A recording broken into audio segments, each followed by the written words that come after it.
the two people who we have identified as persons of interest, how close were they to your daughter? Not very close. Were you uncomfortable with them around? No. Had they ever done anything that made you as a mom go, that's kind of weird? No. When this gentleman, and I interviewed him, kissed your daughter on the lips 2 years ago. That one I don't know about.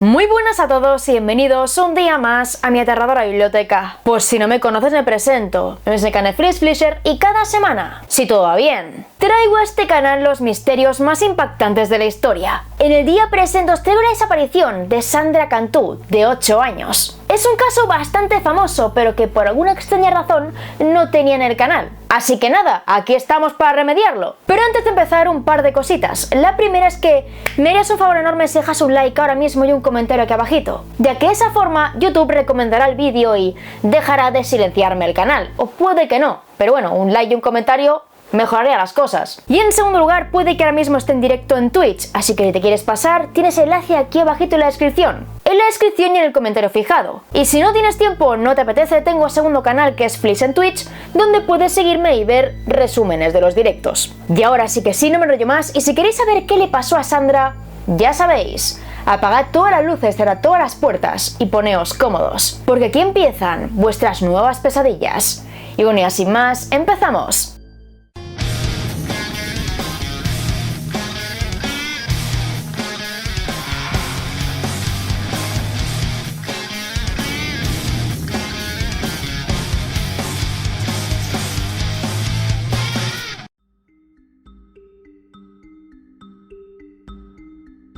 Sandra Renee Cantú nació el 8 de marzo de 2001 en Tracy, California, siendo la menor de los 4 hijos del matrimonio de María Chávez y Daniel Cantú.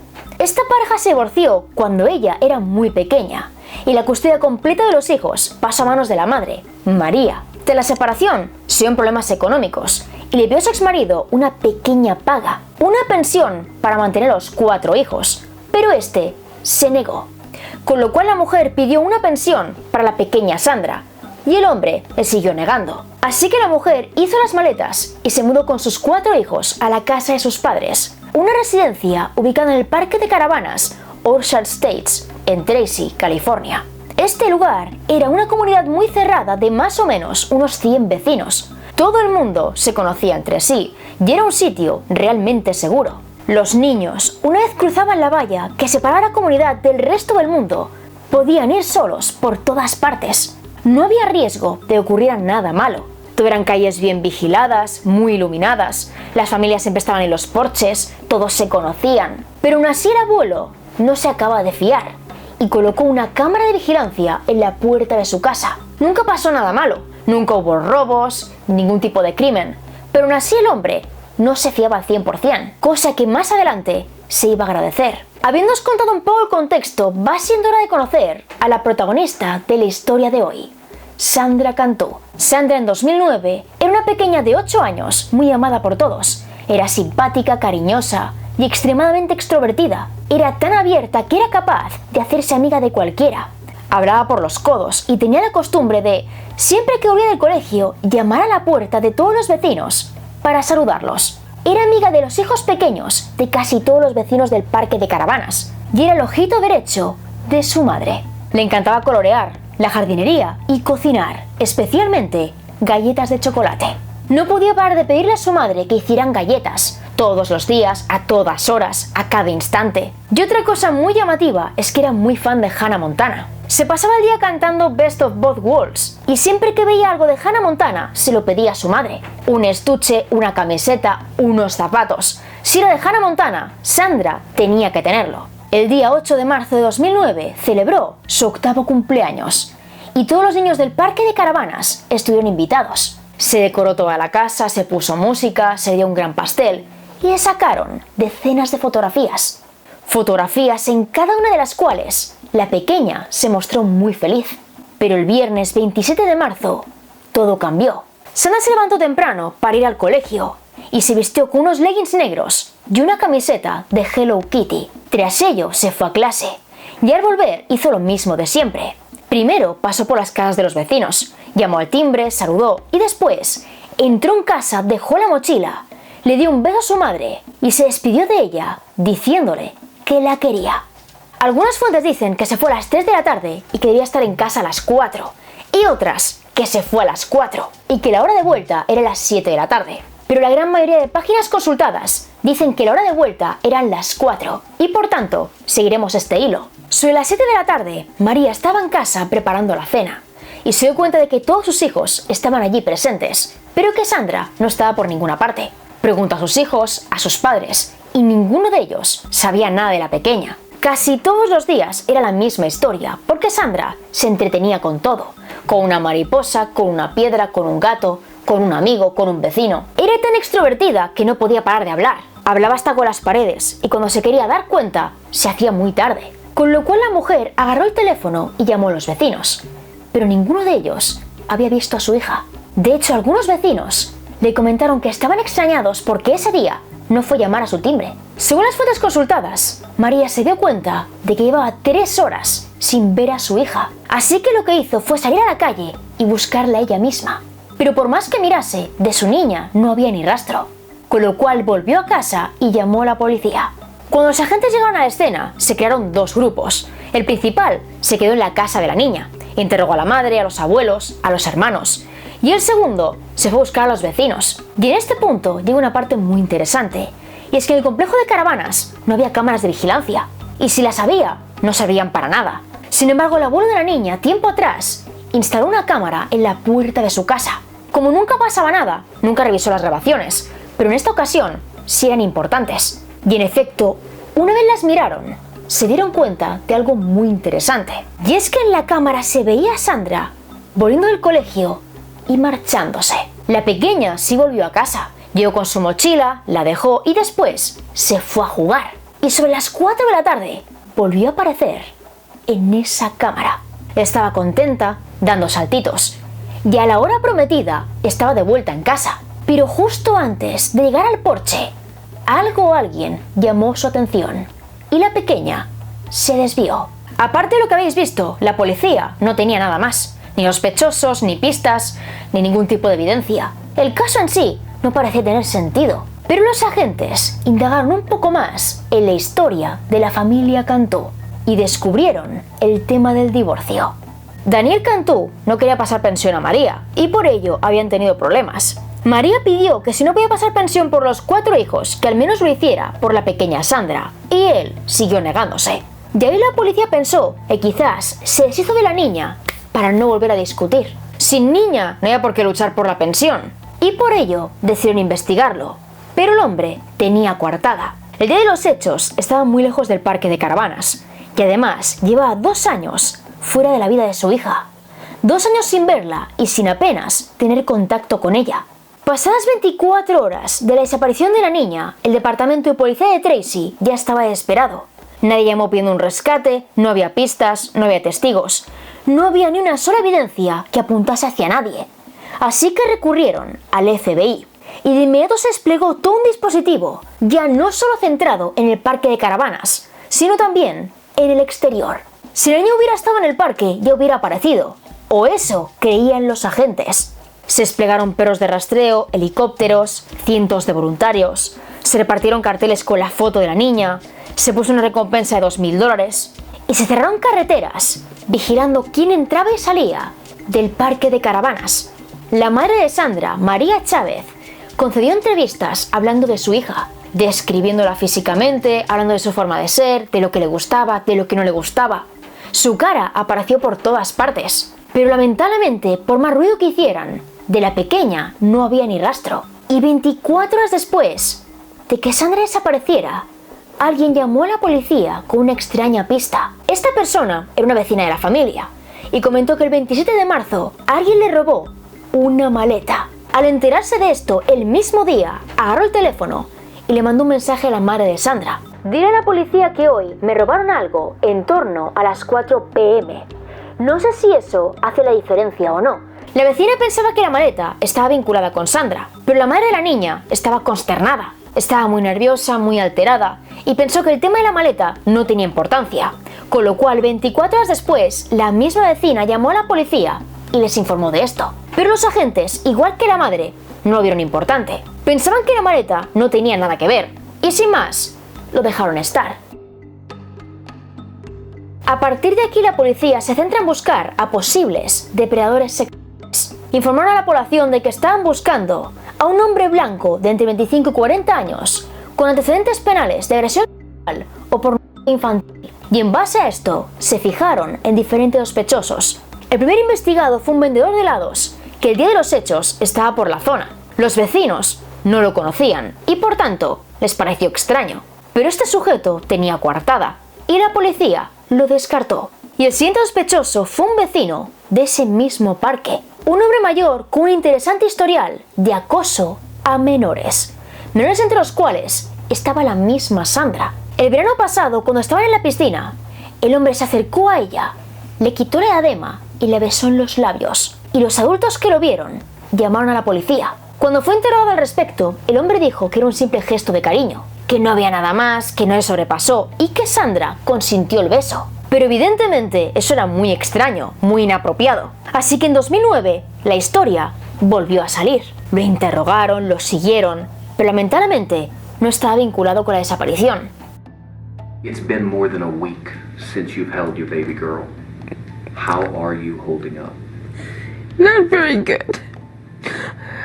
I miss my baby. I miss my little girl. I love her.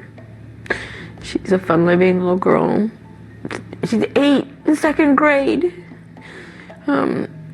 She loves to color. She's very helpful. She always wants to make cookies. The two people who we have identified as persons of interest, how close were they to your daughter? Not very close. Were you uncomfortable with them around? No. Had they ever done anything that made you as a mom go, that's kind of weird? No. When this gentleman, and I interviewed him, kissed your daughter on the lips 2 years ago. That one I don't know about. You don't know about I that? didn't see the incident or nothing. Okay. Have you talked to them since she disappeared? No. Tried to stay away. And if she is watching, and if someone does have her, what would you say to her or them? Please let her go. I need my baby. Los días seguían pasando y no había ni rastro de la niña, y la policía amplió el círculo de búsqueda. Buscaron por ríos, descampados, vertederos, y repartieron más carteles con su fotografía y descripción. Los medios no dejaban de hablar de ella, y entonces un sujeto llamó a la policía informando de que había encontrado algo que podía ser útil. Este hombre trabajaba en un vertedero local, y entre un montón de basura encontró una camiseta que podía ser de Sandra Cantú. Cuando la policía llegó, se dieron cuenta de que el diseño era muy parecido. Tenía un dibujo de Hello Kitty, pero la talla no se correspondía con la de la niña, y el diseño, según la madre, no era exactamente el mismo. En un último intento por unir fuerzas y enfocarse todos juntos en buscar a la pequeña, se organizó una vigilia en su honor.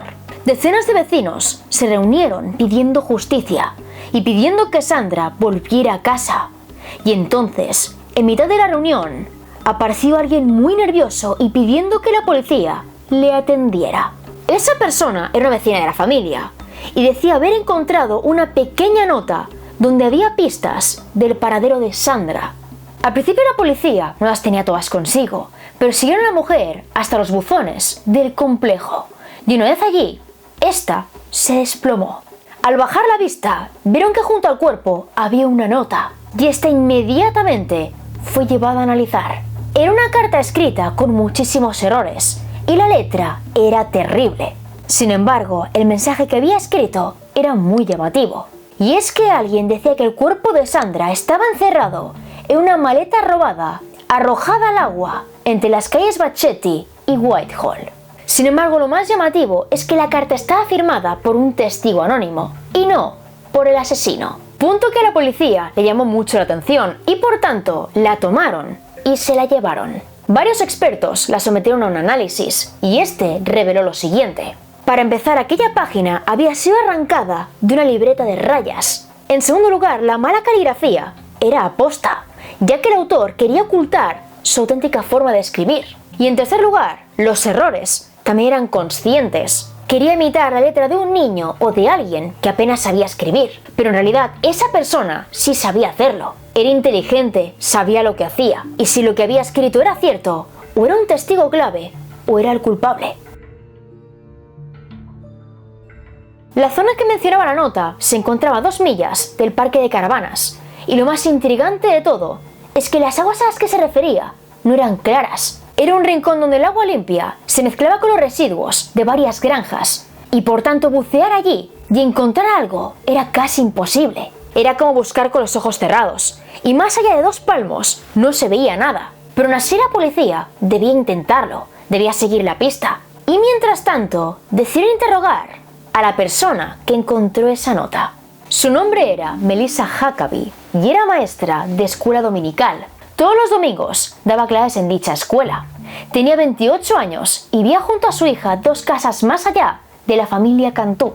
De hecho, vivía en la misma dirección en la que la pequeña Sandra se desvió en la cámara de vigilancia. Y otra cosa interesante es que la hija de Melissa, pese a ser más pequeña que Sandra, era muy buena amiga suya. Jugaban muy a menudo, casi a diario. Pero las cosas raras no acaban aquí. Y es que Melissa fue la vecina que reportó que su maleta había desaparecido. Su maleta desaparece, escribe la madre de la niña y al día siguiente llama a la policía. Y días más tarde avisa a los agentes de haber encontrado una nota que casualmente habla de su maleta y de Sandra. Había demasiadas coincidencias, demasiadas cosas raras, y por tanto, la mujer fue interrogada y contó que el día de los hechos no estuvo en el parque de caravanas. Entre las 4 y las 7 de la tarde estuvo en la escuela dominical decorando su clase. Y además podía demostrarlo, y es que a las 4:30 llamó desde la escuela dominical a un vecino suyo. El teléfono la ubicaba allí, y por tanto no estuvo cerca de Sandra. Sin embargo, Melissa seguía siendo sospechosa, y la policía pidió un orden de registro para su coche. Lo abren todo, lo revisan, y ven que en la guantera hay una nota que parece tachada.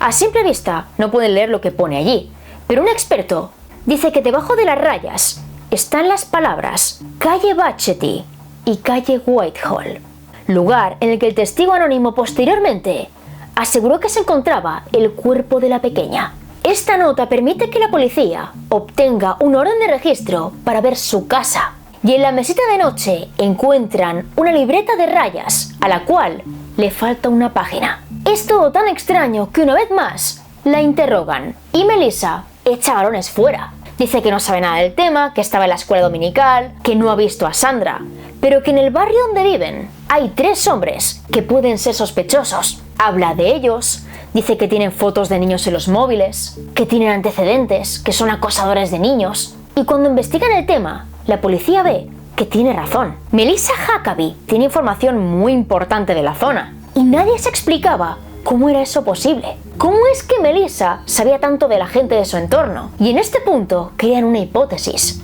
Y es que quizás la mujer no actuó sola. Quizás Sandra fue secuestrada por un grupo de personas, un grupo al cual pertenecía Melissa. Pero antes incluso de tirar de este hilo, se acontece un impresionante giro. Y es que alguien llama a la policía para informar de que ha encontrado algo muy siniestro.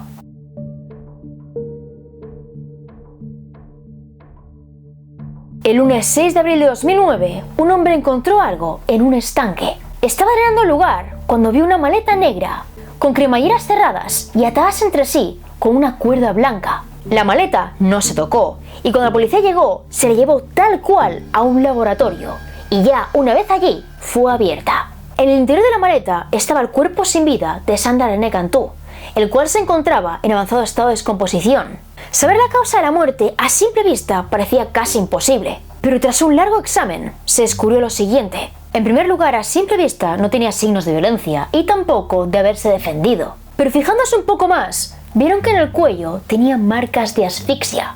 Concretamente, tenía marcas como si alguien hubiera pasado una prenda de ropa en torno a su cuello y hubiera estirado. Así que la causa de la muerte era asfixia mecánica. En segundo lugar, analizando el cuerpo, vieron que la niña estaba vestida, pero cuando le quitaron la ropa, vieron que tenía signos de abuso, que habían abusado de ella utilizando un objeto contundente. Y en tercer lugar, analizando el interior del cuerpo, vieron que en su sangre tiene una importante cantidad de benzodiazepina, un sedante muy potente. La conclusión de los expertos fue la siguiente: Sandra Cantú fue drogada y cuando estaba inconsciente fue desnudada, asfixiada y abusada, y después vuelta a vestir, metida en la maleta y abandonada. La vecina de la pequeña tenía más información. Sabía de la maleta, de que la maleta estaba en el agua, tenía muchísimos datos, con lo cual la policía fue a buscarla de nuevo. Pero esta vez no la encontraron en casa, ya que Melissa Huckabee fue ingresada por intentar quitarse la vida. Su estado físico y mental no le permitía declarar, no le permitía ser interrogada. Así que la policía buscó testigos, vecinos que la conocieran, que lo hubieran visto. Y entonces un oficial de la Marina se presentó en comisaría y dijo que el 27 de marzo, entre las 5:30 y las 6 de la tarde, él y su mujer vieron a Melissa en la puerta de su finca. Sabían que era ella porque tiempo después la vieron por televisión y recordando la escena, sintieron que debían contárselo a alguien. Aparcó su furgoneta junto a una zanja y después ella bajó. Cuando el oficial vio eso, se acercó a preguntarle qué le pasaba y Melissa dijo que tenía que orinar, que era una urgencia, que no podía evitarlo, y después de pedir disculpas, subió a la furgoneta y se marchó. Aquel día la zanja llevaba muchísima agua consigo, agua de otras granjas, con lo cual si tiró la maleta, esta fue arrastrada y casualmente tiempo después apareció en otra finca, una finca que estaba conectada a esta a través de la zanja. Con ese testimonio, la policía fue estrechando el cerco y descubriendo cosas cada vez más oscuras. La hija de Melissa constantemente estaba enferma. Su salud era muy frágil y cada 2x3 era ingresada en el hospital. Esto quizás no os diga nada, quizás no tenga nada que ver, pero la policía descubrió que Melissa no estaba bien mentalmente. Hubo unas 20 ocasiones en las que Melissa se cortó, prendió fuego o atacó verbal y psicológicamente a otra persona. Y algo así estaba pasando aquí, después del crimen, donde ella quería ser el centro de atención. Declaraciones del fiscal Thomas Tesla. Esta mujer tenía antecedentes de problemas de salud mental, incluidos el trastorno límite de la personalidad, el trastorno bipolar y la esquizofrenia. Pero lamentablemente eso no es todo. Y es que en una ocasión varios vecinos reportaron que ella estuvo detrás de la desaparición de un niño de la zona. Se llevó al niño al parque sin el permiso de sus padres y cuando este volvió, notaron que estaba extraño. Caminaba dando tumbos, hablaba mal, le costaba muchísimo, estaba muy cansado e inmediatamente lo llevaron al hospital. Y una vez allí, les dijeron que su organismo tenía rastros de benzodiazepina, mismo sedante que tiempo después se encontraría en el cuerpo sin vida de Sandra Cantú. Todo esto apuntaba a Melissa, pero aún necesitaban una prueba contundente que la vinculara de forma física al crimen. Así que volvieron la vista atrás y recordaron que esta mujer tenía coartada. Y es que la tarde de los hechos estaba en la escuela dominical y desde allí llamó un vecino por teléfono. Por ello obtuvieron una orden de registro para ese lugar y allí encontraron más elementos llamativos. Para empezar, en la cocina de la escuela había un rodillo, una de las puntas del cual estaba torcida y tenía una mancha roja. Este rodillo fue enviado a analizar y más adelante se descubrió que esa mancha pertenecía a Sandra Cantú. Esa mancha era su sangre, pero durante varios días solo pudieron sospecharlo. Y en segundo lugar, una de las cuerdas de las persianas de esa escuela estaba rota, había sido cortada y vuelta a atar, y casualmente la misma cuerda había sido usada para cerrar la maleta en la que estaba el cuerpo de Sandra. Mientras revisaban todas las pruebas, la policía pinchó el teléfono de Melissa solo por si acaso. Y esta decisión, por increíble que parezca, fue la más acertada. Y en cuanto salió del hospital, lo primero que hizo fue llamar a la familia Cantú. Pidió que por favor la hermana de Sandra fuera a su casa a jugar con su hija. Y ahí la policía se volvió loca. No podían simplemente arrestarla porque todavía no tenían evidencias sólidas en su contra. No tenían resultados de las pruebas, pero sí o sí tenían que impedírselo. Y entonces, en mitad del caos, llegaron los resultados de las pruebas realizadas al rodillo encontrado en la escuela dominical. De inmediato una patrulla va hasta casa de Melissa y la detiene. Y a partir de ahí la someten a un nuevo interrogatorio. Le vuelven a preguntar qué le hizo a Sandra y ella dice que no le hizo nada, que no sabe nada del caso, que es completamente inocente. Pero cuando le muestra las pruebas, se viene abajo y cuenta una historia que no tiene ni pies ni cabeza. Dice que la tarde de los hechos, ella, su hija y Sandra jugaban al escondite. Ella contaba, buscaba a las niñas, pero en cierto momento se le fue la cabeza. Olvidó que estaban jugando, olvidó lo que estaban haciendo y sin más, se fue a la escuela dominical a preparar su clase. Pero cuando lo acabó todo y subió al coche, recordó que Sandra aún estaba escondida. Así que se fue a casa y buscó por todas partes.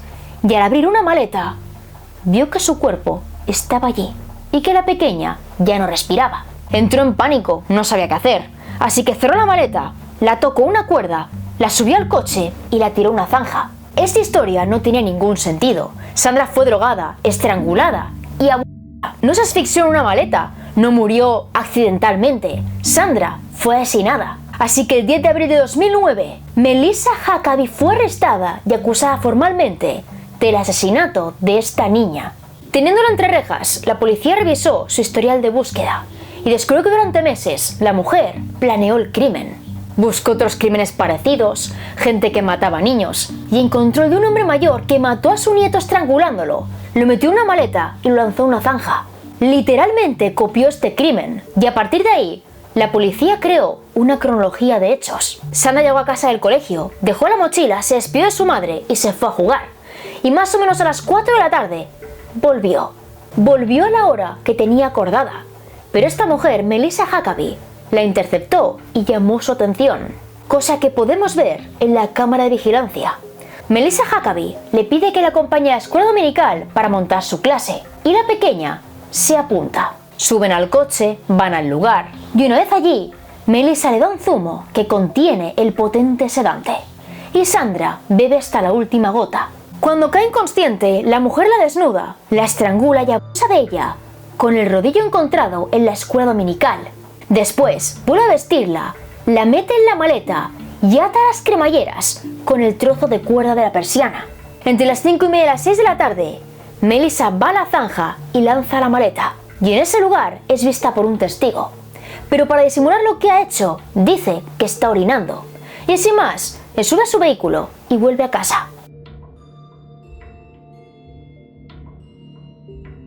La justicia buscaba para esta mujer la pena de muerte, pero tras llegar a un acuerdo, Melissa Huckabee se declaró culpable de asesinato en primer grado y secuestro para conmutar pena de muerte con cadena perpetua sin posibilidad de libertad condicional. Pero por desgracia a día de hoy seguimos sin saber por qué lo hizo. Melissa Huckabee dice que no lo sabe, que no sabe por qué, que no tiene recuerdos, que todo está en blanco en su cabeza. Pero sin embargo, el detective que dirigió la investigación, Timothy Bauer, tiene una hipótesis sobre esto. El mundo de Melissa era su hija. Sandra era como la niña flor del parque de casas rodantes. A todo el mundo le gustaba. La hija de Melissa no era así. No sé si hubo algo de celos. Otra hipótesis barajada por los expertos es que Melissa pudiera sufrir síndrome de Munchausen por poderes. Una forma de abuso infantil en la que una persona daña a otra, a menudo niños, para llamar la atención. El fiscal del caso señaló que la hija de Melissa también pudo sufrir esto, ya que constantemente parecía estar enferma. Se caía cada 2x3, enfermaba, era ingresada en el hospital, y quizás Melissa se cansó de ella y buscó a Sandra Cantú, la cual llamaba la atención de todos. Todos la querían, todos la adoraban, y si desaparecía, se volverían locos. Y en efecto, eso fue lo que pasó. Así que ahora es tu turno. ¿Tú qué opinas del caso? ¿Y por qué crees que Melissa mató a Sandra? Y bueno chicos, hasta aquí el vídeo de hoy. Espero corazón que os haya parecido muy interesante y que sea así me dejéis un buen like y un comentario aquí abajito. Un comentario junto a, por supuesto, respuesta a la pregunta del día, la cual es la siguiente. ¿Cuál crees tú que es el motivo por el cual Melissa mató a Sandra? Y la palabra secreta es maleta. Deja maleta aquí abajito y en cuanto lo vean cuanto pueda te daré like. Y ahora sí que sí, voy despidiéndome. Aquí abajo tenéis todas las fuentes consultadas, enlace directo de conseguir mis libros, entre ellos España Hechizada, que salió en 2021, y todas, pero todas mis redes, tengo Facebook, Twitter, Instagram y Twitch, que también tengo Twitch y estaré en directo ahora mismo, y planifico los cambios, las novedades y multi de charlas más. Y ahora sí que sí, nos vemos en el próximo vídeo. ¡Chao!